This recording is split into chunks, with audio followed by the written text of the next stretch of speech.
રાજ્યના શિક્ષણ મંત્રી ડોક્ટર કુબેર ડિંડોરે દાહોદ લોકસભાના ઉમેદવાર જશવંતસિંહ ભાભોર માટે કાર્યકરો સાથે હોડીમાં બેસીને કડાણાના રાઠડા બેટ ખાતે જનસંપર્ક કાર્યક્રમ યોજ્યો હતો। પોતાની પાર્ટીના ઉમેદવાર જશવંતસિંહ ભાભોર માટે બેટ વિસ્તારમાં જઈને પ્રચાર પ્રસાર કર્યો હતો। કડાણા તાલુકાના રાઠડા, રાયનિયા અને મોટી રાઠ જેવા બેટ વિસ્તારમાં હોડી પર સવાર થઈને તેઓ પ્રચાર કરવા નીકળ્યા હતા। કાર્યકર્તાઓ સાથે બેટ વિસ્તારમાં લોકો પાસે વિકાસને લઈને મત માંગ્યા। છેલ્લા ઘણા સમયથી હોડી ખેંચીને આવગમન કરતા બેટ વિસ્તારના લોકો માટે પુલ મંજૂર કરાવ્યો હતો। લોકસભાની ચૂંટણી બાદ ટેન્ડરિંગ પ્રક્રિયા પૂરી કરીને પુલની કામગીરી શરૂ કરવાનું મતદારોને આશ્વાસન આપ્યું હતું। મોદી પરિવારના રથ સાથે અબકી બાર 400 કે પારના સ્લોગન સાથે મતદારો સાથે બેઠક કરી હતી।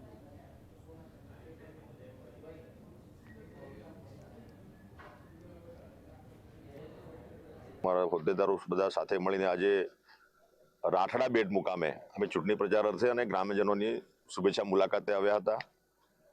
અને મને કહેતા બાબતનું દુઃખ પણ છે કે આજે આ મહીસાગર ડેમ કર્ણા જળાશય બન્યો આજે 50 વર્ષ થયા। 50 વર્ષના સમયગાળા દરમિયાન અમારું જે રાઠડા બેટ છે તેમાં 3 ફળિયા છે, 1 થી 8 ધોરણની સ્કૂલ પણ અમે આપેલી છે, આંગણવાડી છે, લાઇટ પણ અમે 2011માં લોકોને પૂરું પાડ્યું। પણ જે અમારા પુરોગામી જે કંઈ લોકો ગયા એમને કોઈ આ બેટનો વિકાસ થાય અને એમને પુલ